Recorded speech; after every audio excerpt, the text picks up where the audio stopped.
Will snow-covered roads and slower traffic on a cold winter day meaningfully impact the efficiency of a Tesla or electric vehicle in general? Today I'm going to test that. It is minus 20 degrees Celsius or minus 4 degrees Fahrenheit, and I'm going to do my regular round trip of 67 kilometers or 42 miles to work, let the car idle unplugged for about 8 hours while I work, and then drive it home and test all the efficiency. It's supposed to stay roughly the same temperature for the entire day, so it's not really going to get any warmer by the end of the day, which will make for a pretty accurate test. Notably, it snowed a bit last night, and it will snow a lot throughout the day here today too, which will add increased drag to my tires and obviously slow down traffic as people just tend to drive slower and be more cautious in the winter. So we might see some worse efficiency. This will, however, give us a good opportunity to compare to a minus 30 degrees Celsius or minus 22 Fahrenheit day where there was no weather conditions like snow or anything like that, and it was smooth sailing but much colder. So it's a good chance to see if we can be more efficient than that. I'm also going to put it up against the minus 40 test I recently did where Saskatchewan was the coldest place on planet Earth for that given day, as well as other results I've had in the past, with my spreadsheet at the end where I will have all the results of previous tests all in one convenient place for you to look at. So look for that at the end of the video. In this test, I'll be driving my 2024 Tesla Model 3 long-range all-wheel drive with Hankook winter tires. It's time to jump into the start of the test, so let's go. All right, I'm ready to take off. This is going to be a pretty simple test, very comparable to my minus 30 day.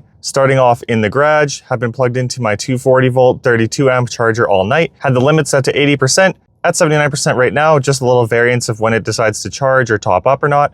I've given the car about 5 minutes to precondition, sort of forgot to give it more, but ever so slight disadvantage to the car today. And other difference from the minus 30 day is I am on winter tires now, whereas on that video, I was not. So percent to beat is 31% usage for the day. I'm gonna leave the car outside for 8 hours at work, unplugged the entire time.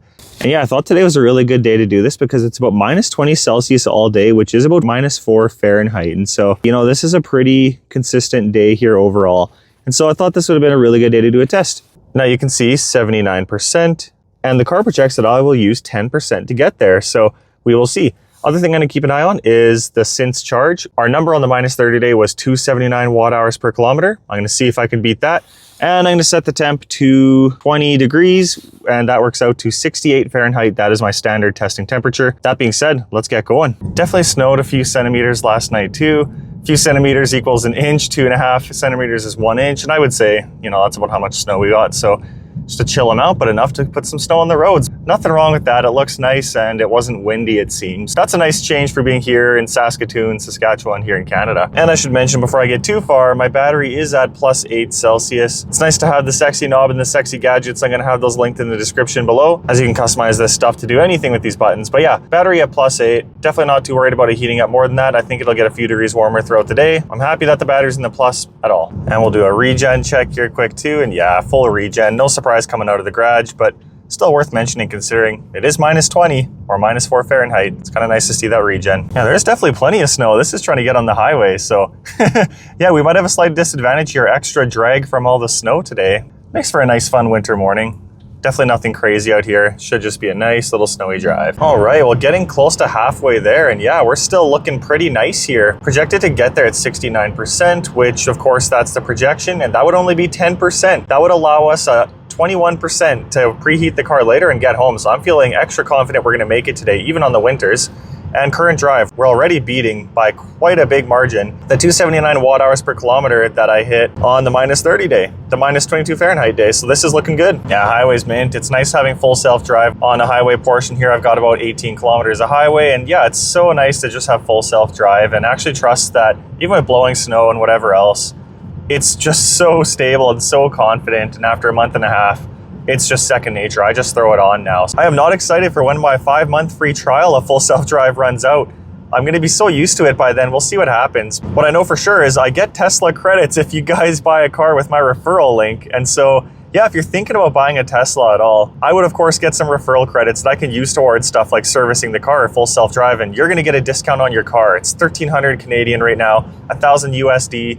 Who knows what it is for the Europeans? But yeah, my link works for everyone. And it's gonna be very close to the top of the video description. So even check it out just to price out a car if you're interested. So if you're planning on buying a Tesla or thinking about it, make sure you use my link, or of course, a family or friend's link. I don't care if it's mine or not. I just wanna make sure that if you're buying a car, you get the best deal possible for yourself. All right, just hopped off the highway, about 2/3 of the technical distance traveled, still right on track to hit that 10% use, 69% arrival. And yeah, of course, slowing down and regenning down to a stop here.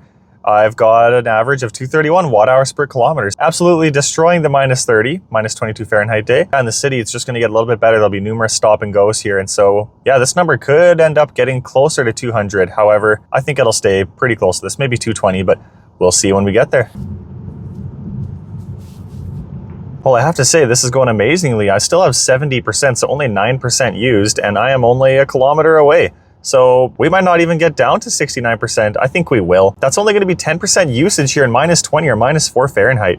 This is kind of a fantastic result compared to that -30 day, especially considering the conditions out here, as well as the fact that I'm on winter tires. Well, I have to say the car projections absolutely nailed it, and the car handled amazingly. I saw something happen that someone else's car did not handle amazingly. I'll throw a clip in here.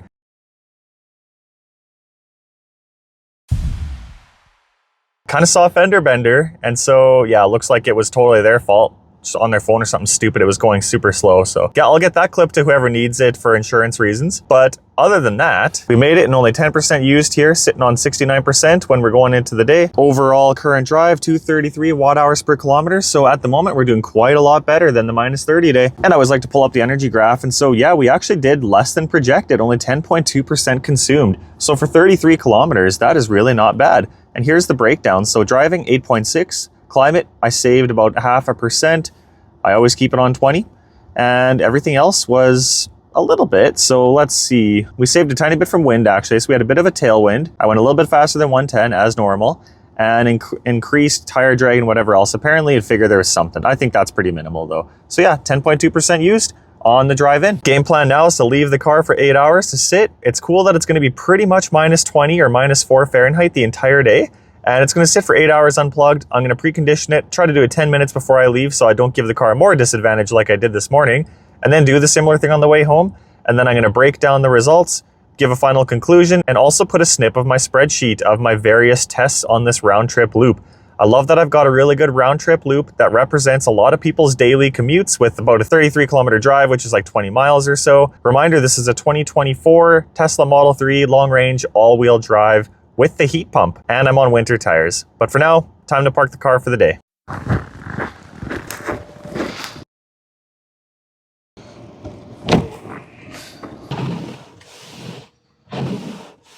All right, it's been about 10 minutes, and yeah, it snowed a few centimeters, a couple inches, probably an inch and a half, or no, two inches for sure. Anyway, so traffic should be interesting.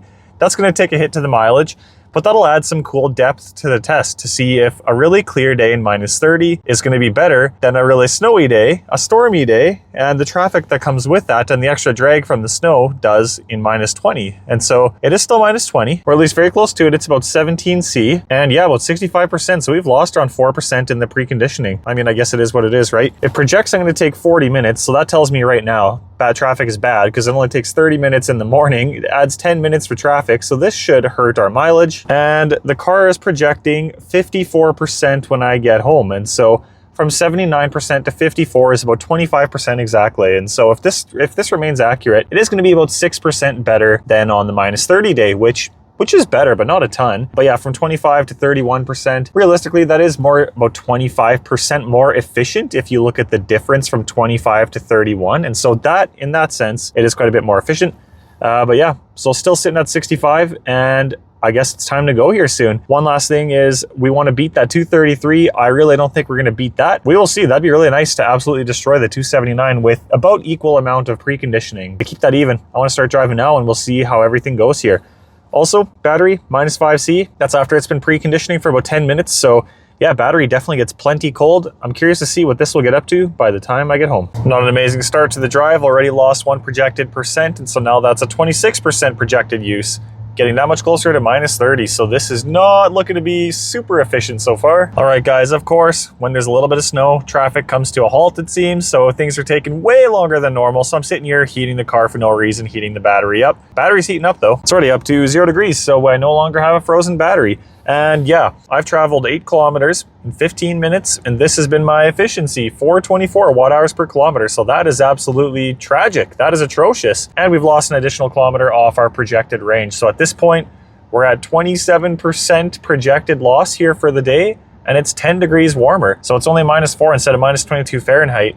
It's only -20 instead of -30 Celsius. This is a bit unfortunate considering there was basically no traffic on the -30 day, on that -22 Fahrenheit day. Yeah, down to 61 already. So this means 18% has been used and I still have 24 kilometers to go. And keep in mind, 18% is what I would normally use on a day where it's about -15 with no traffic. -10 or -15, that's probably what I would use anyway. So honestly, this is pretty brutal to be not even starting to get home yet, but the snow and traffic makes a huge difference. So yeah, the freeway is looking like this. It's pretty annoying and traffic has been backed up for like 10 minutes here in this one spot, but yeah, FSD's babysitting the thing for me, so it's cool to have full self-drive. Currently on version 13.2.2. Normal autopilot would very likely, well, it would do this, but I have it in FSD because why not? But yeah, pretty cool when it's traffic, you don't have to do anything, and especially even in conditions like this, it's not having a problem. It's not even giving me a warning, so yeah, I'll take it. And this is concerning. So we're pacing worse than the -30 day. And so this has turned into an interesting comparison of, does 10 degrees make the difference if you throw in a whole bunch of snow and traffic? And it seems to be. And so we'll see if this goes down. I mean, 279 is the number to beat here on the Since charge. Current drive is absolutely destroying us. But once we get on the highway, this should honestly really flatten out. I am very confident we're still going to be 279 considering I am like 3 minutes from making it to the highway and then the traffic is going to be done.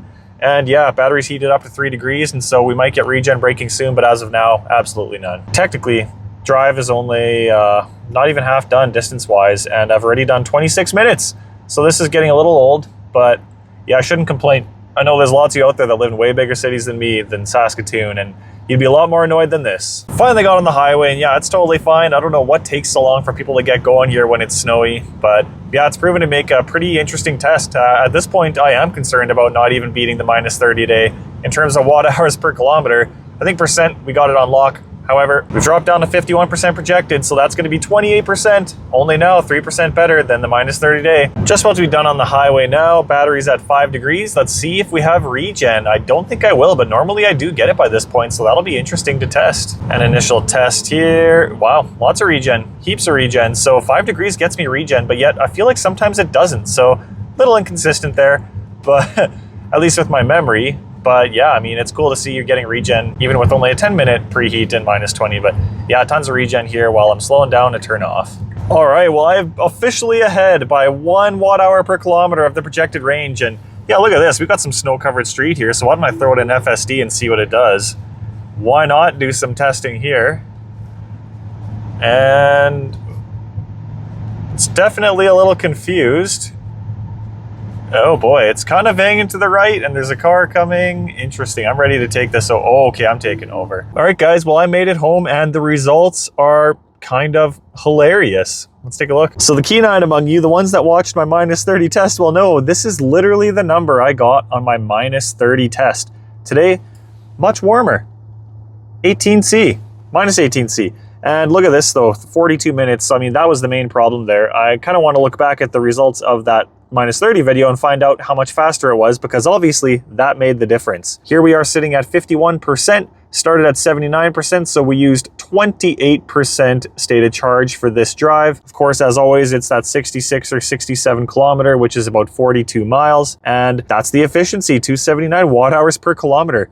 Literally the same number. And so what that tells me is just those extra minutes, however many minutes it is, spent idling, just warming up the battery, which by the way is now at 6 degrees, was just enough to just churn battery while I was sitting in traffic that didn't exist as bad on that -30 day. So yeah, interesting result here to get literally the same efficiency in weather that's 10 degrees warmer, but with more snow and worse traffic. Let's take a look at the energy graph here too to see if it helps break anything down. So yeah, 2.5% more than expected, 14.3% consumed, no surprise there. Driving, only actually used 8.1, which, wow, it actually thought I would, geez, I beat that by 1.3%. That's pretty rare. As for climate, way more than expected. I'm assuming that's just because I was idling. I just kept it at my normal 20 degrees as always. But yeah, battery preconditioning, it didn't expect me to use any, but turns out the system did do some battery preconditioning and everything else had a little more there too. So if we look at this, increased climate control, air drag, all this stuff cost at 1% apparently. And those other things were pretty much nothings. So yeah, pretty bad overall, but still 28% usage is still not that bad. It's less than 1/3 of the battery. And what that tells me is I can go to work a few days in a row, park the car outside, unplugged, let it sit in the cold for 8 hours, warm it up to more than comfortable. It's always warm within less than 10 minutes. And then drive the thing home and then plug it in and have it all the next day. And so, yeah, guys, I mean, you can say what you want about the 800 kilometer, 900, 1,000 kilometer, 600 mile range of your whatever gas vehicle, but you're still going to have to go to the gas station eventually, right? Whereas at home, it takes me, I should time it takes 6 seconds to plug it in, and it's a little satisfying thunk when you plug it in. There's nothing wrong with that. I like doing it. And so I see it as unlimited range, at least as far as day-to-day driving goes. When you start talking about road trips, sure, that's where you're more efficient. That's where you're going to make a lot better time with the gas vehicle because you do fill up in 5 minutes. Like, I'm aware of that. I've had a gas car my whole life. I know how long it takes. But for the 360 days a year that I'm not on a road trip, I'm saving tons of time and not going out of my way and making sure I stop at the gas station and add 10 minutes for that and then sit outside while it fills. Like, there's none of that stuff here, not to mention the cost. And so I used 19 kilowatt hours today for this drive since I plugged it in, which was a cost of $2.85. Now that is not including the preconditioning for 10 minutes. And so I'm going to include a screenshot from the Tessie app to find out the extra kilowatt hours that I used. And my lovely editor, my wife, will be able to put that up on screen, and we'll have a total cost of the drive. Expect it to be, this is $285 for the driving. I expect it to be less than $3.50. And my 2010 Honda Civic, my previous vehicle, used $8 on a good day in the summer. And so you think sitting idle in the winter and trying to heat the car and go through snow and preheat the car since I ran it with command start for 15 minutes. I was for sure using $10 here today with the stop and go traffic. Even with that, it's 3 times cheaper than the gas car was. And so I don't have to go stand at a gas station ever, and it's way cheaper. So to me, 28% is kind of a lot, but I have enough to easily come home, do whatever I want, go back to the city, go do something in the evening, come back home and still have way more than enough. I'll never be concerned. It's totally worth it and totally usable, whether it's this temperature, -20, and then not to mention summer and spring. That's where I'm going to save an absolute fortune. And I'm going to do comparison videos to my winter results on the same round loop test that I've been doing here. So I've got a pretty good situation with my job where I can do an equal round trip for 67 kilometers or 42 miles.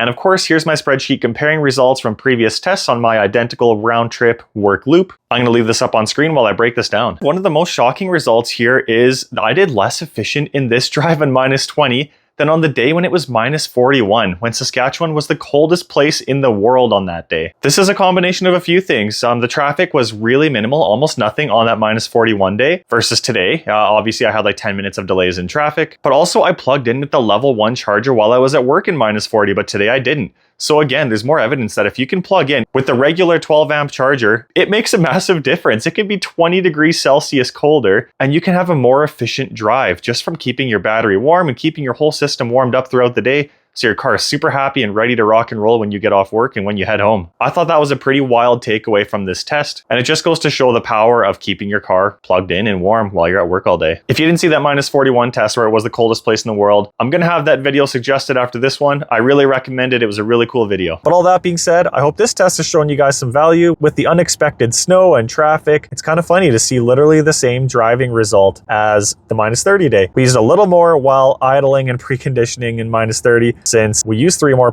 but had the same exact watt hours per kilometer. So that's an interesting result, but a cool one. If you got value out of this video, I'd really appreciate a like and even a comment on what you liked about it or what you'd like to see in future videos. I'm also really interested to see your guys' stories with your EVs and how they're performing where you live. It's always a lot of fun to see what you guys are up to and see what's working and what's not working in your EVs. So throw those comments down below as well, and subscribe if you want to stay tuned for more tests. I'm going to be pumping them out as much as I can while the winter's here and well into spring and summer, comparing to my winter results too. Thanks for watching. I'll see you guys on the next one.